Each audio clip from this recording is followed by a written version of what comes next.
선서.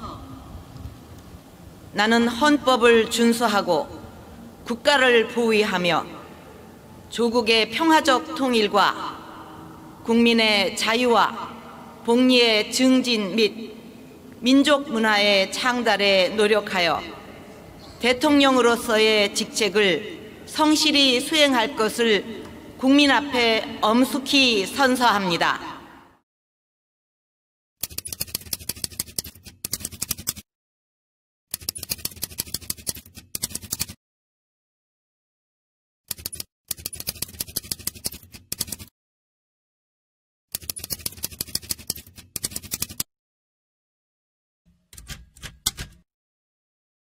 피청구인을 파면함으로써 얻는 헌법 수호의 이익이 압도적으로 크다고 할 것입니다. 이에 재판관 전원의 일치된 의견으로 주문을 선고합니다. 주문, 피청구인 대통령 박근혜를 파면한다.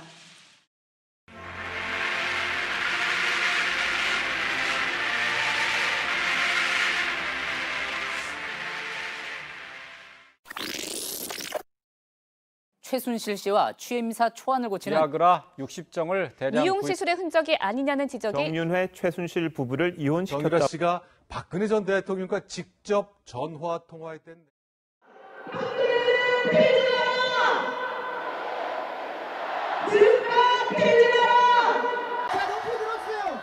대다수 국민들은 법과 제도를 무시하고 변명으로 일관하는 그를 더 이상 대통령으로 인정하지 않고 있다.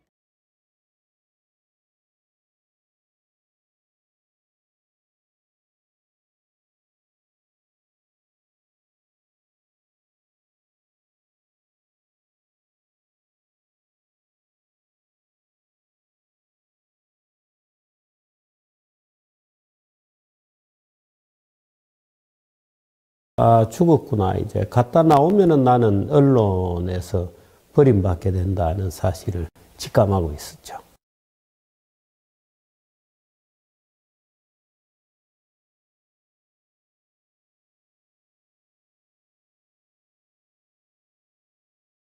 편안했습니다. 아마 글쎄요, 얼굴도 그렇게 달라진 것 같지는 않고요. 편안했고, 지금 대통령과는 달리 박근혜 대통령은 아무 종이도 가지고 오지 않았어요. 그 점이 지금도 기억이 나는군요. 정윤회 국정농단 사건이 그 전에 있었습니다. 근데 그 가짜였어요. 어떤 경찰이 자기 마음대로 지어낸 얘기에 불과했습니다. 근데 그 정윤회 국정농단 사건을 가지고 소위 문고리 3인방이라는 말을 만들어내고 전 언론이 근 1년 가까이를 박근혜 대통령을 집요하게 물고 늘어졌습니다. 근데 다 거짓말이었어요. 그런 것은 존재하지 않았습니다.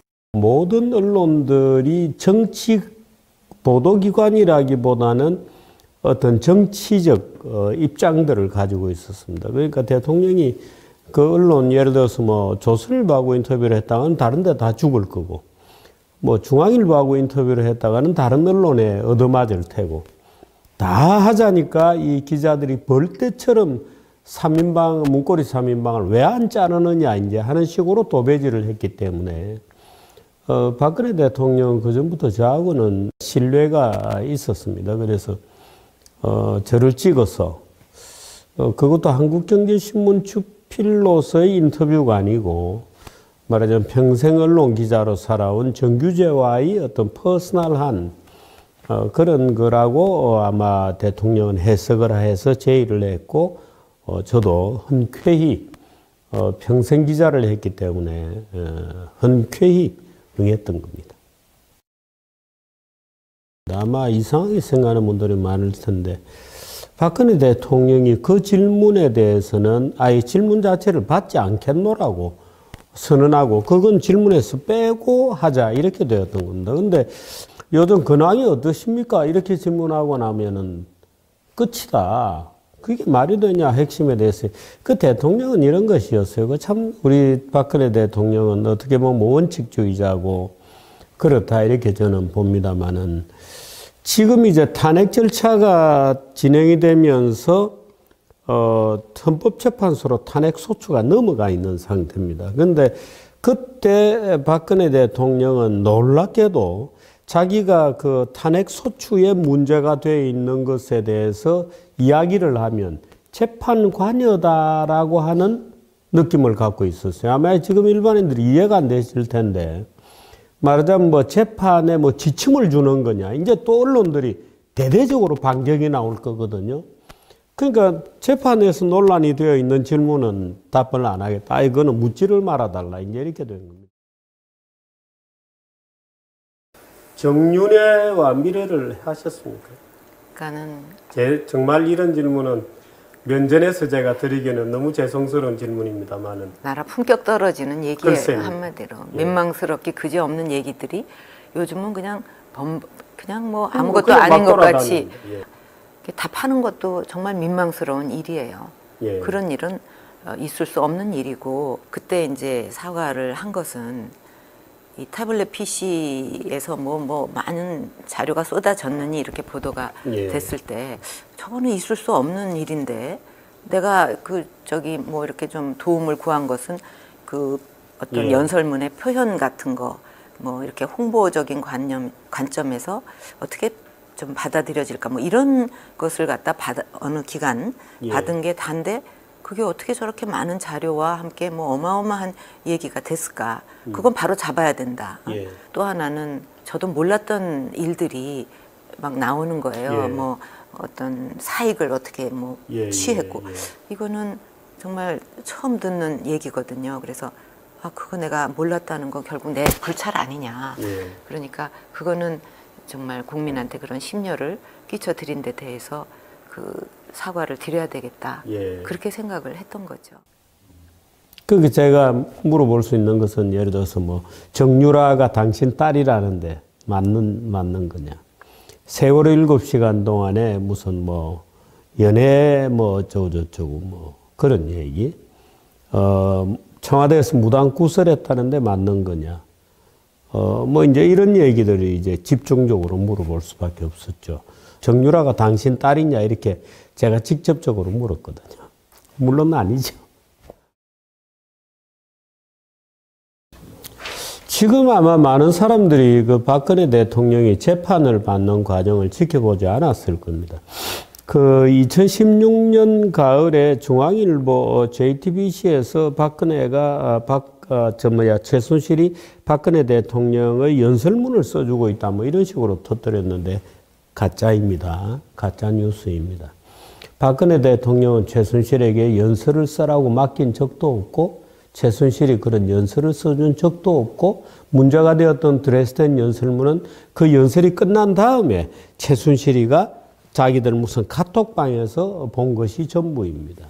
그러니까 자기 밑에 박근혜 대통령을 보유하고 있는 보좌진들은 소위 이제 서울대 나오고 뭐 행정고시를 패스하고 굉장히 엘리트들이거든요. 그러니까 글을 쓰면 일반 국민들이 알아듣기 쉽게 좀 부드럽게 잘 못 고쳤어요. 그래서 박근혜 대통령이 수시로 자기에게 유일하게 밖에서 이제 박근혜 대통령 옷가지 같은 것을 챙겨주는.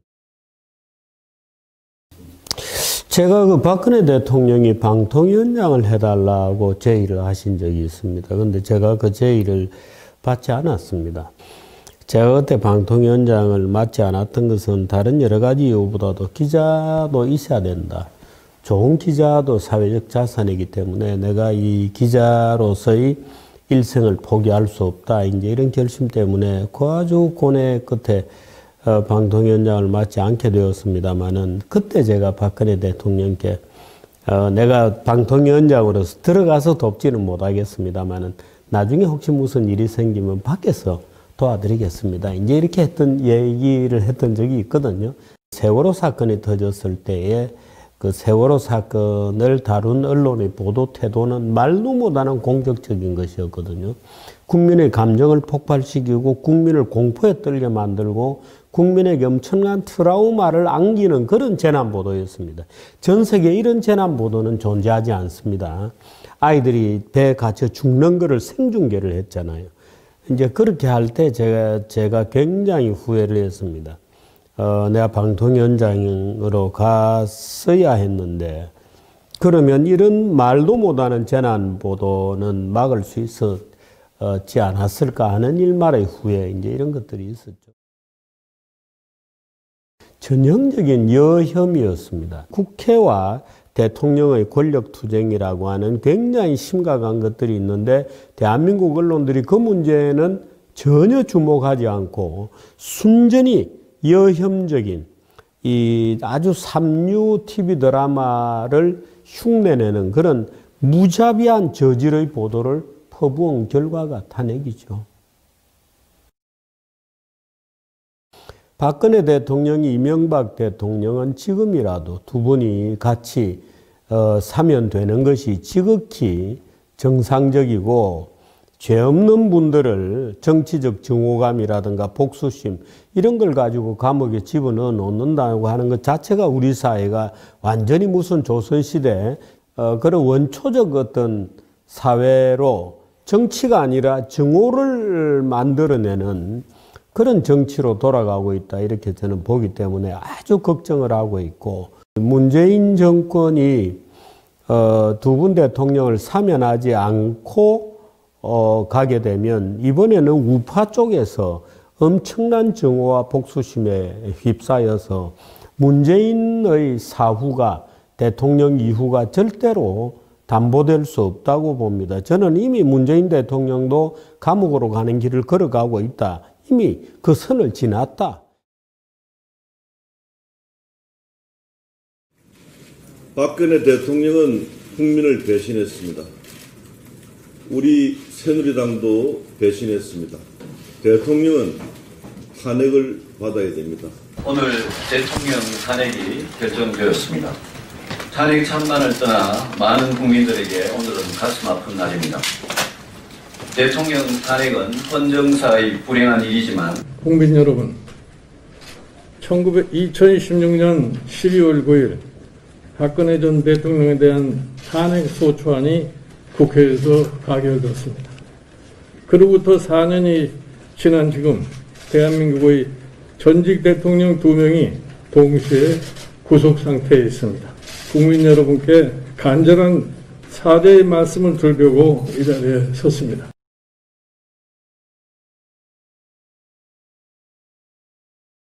김종인 그 비대위원장의 사과는 원맨쇼 같다는 느낌을 좀 받았고요. 그 망언입니다.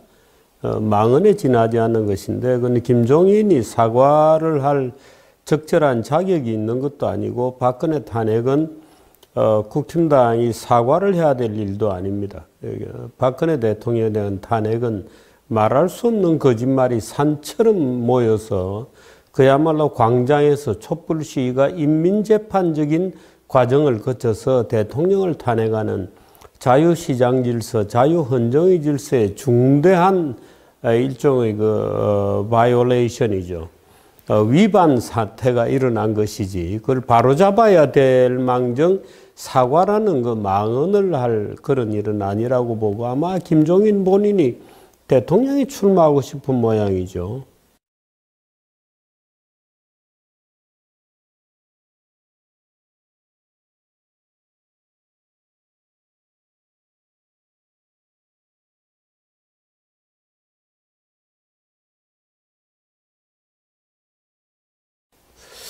주호영도 최근 들어서 이승만 대통령이 6.25 때 도망을 갔다 이렇게 얘기하는데 6.25 때 도망간 거는 김일성입니다. 남쪽에서 군대가 올라가자 얼른 압록강 넘어 도망을 갔죠. 말하자면 주호영 씨의 논리대로 하자면 이승만 대통령은 기습남치만 적에게 생포되거나 사로잡혀서 대한민국을 통째로 넘겼어야 한다는 식의 주장인데 지금 국힘당은 대표, 원내대표가 모두 역사관이 심히 왜곡되어 있고 좌익적 역사관이 침투되어서 내재화되어 있다 이렇게 보겠습니다.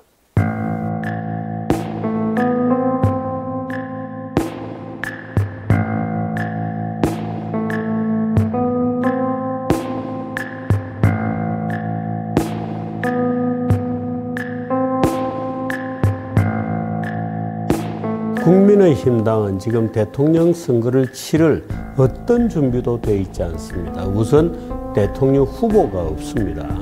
후보라고 지금 나와 있는 것은 윤석열 정도, 그것도 문재인과의 그 갈등 과정에서 부상한 그런 상태지 보수의 후보가 아닙니다. 지금 보수 정당은 실종 상태이기 때문에 만일에 보수를 재구성을 해서 국힘당이 뒤늦게라도 정신을 차리고 자유에 입각한 그런 대한민국을 만들 꿈과 비전을 국민들에게 내놓지 못한다면 그런 상태에서 대선은 아무런 의미가 없죠. 지방선거를 통해서 서울과 부산에서 진정한 자유주의의 어떤 혁명을 이루어내는데 만일에 실패한다면 저는 대통령 선거에서 반드시 보수가 패배할 것이다 이렇게 생각합니다.